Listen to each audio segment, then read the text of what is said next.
Coucou, bonjour, j'espère que vous allez bien.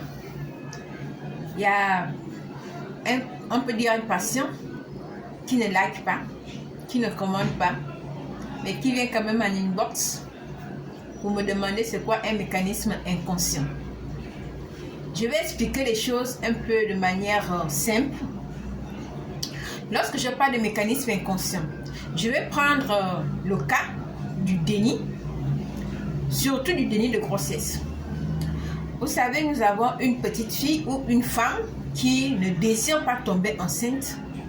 Elle va mettre les mécanismes de défense inconscients en place. On dit bien inconscient. Lorsqu'on parle d'inconscient, c'est tout ce qui n'est pas conscient. En fait, on n'a pas la possibilité de savoir ou de maîtriser, mais c'est inconscient. Ces mécanismes inconscients se mettent en place par rapport à la peur que la personne éprouve. Lorsque cette femme ne désire pas être enceinte, le cerveau va agir et le cerveau va mettre certains mécanismes en place pour que le déni de grossesse s'effectue. Pourquoi? Parce que dans la pensée, la personne ne désire pas être enceinte, mais le corps peut réagir autrement. Voilà comment certaines femmes se retrouvent enceintes sans le savoir, pas de symptômes, rien ne se manifeste que tu peux être enceinte. Voilà le mécanisme de défense inconscient qui est mis en place, qu'on appelle le déni. C'est pourquoi je parle de mécanisme de défense inconsciente. Lorsque le déni est mis en place, la femme va se retrouver enceinte sans pourtant que le corps manifeste quoi que ce soit. Tout est bloqué au niveau du cerveau. Ce qui fait que l'enfant se développe normalement dans le corps de la femme, mais rien ne laisse apparaître des symptômes d'une grossesse.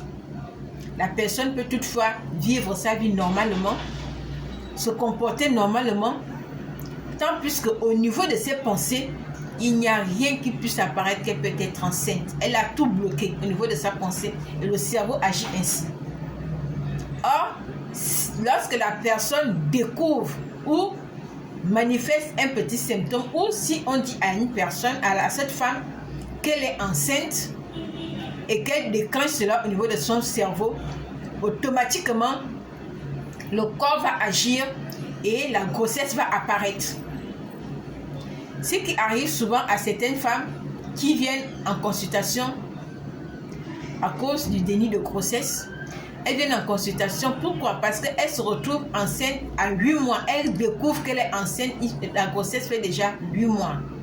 Or, pour faire des visites, il faut passer premier trimestre, deuxième trimestre. Et ces femmes viennent souvent en consultation au 3e trimestre. À cause de quoi? À cause du déni de grossesse.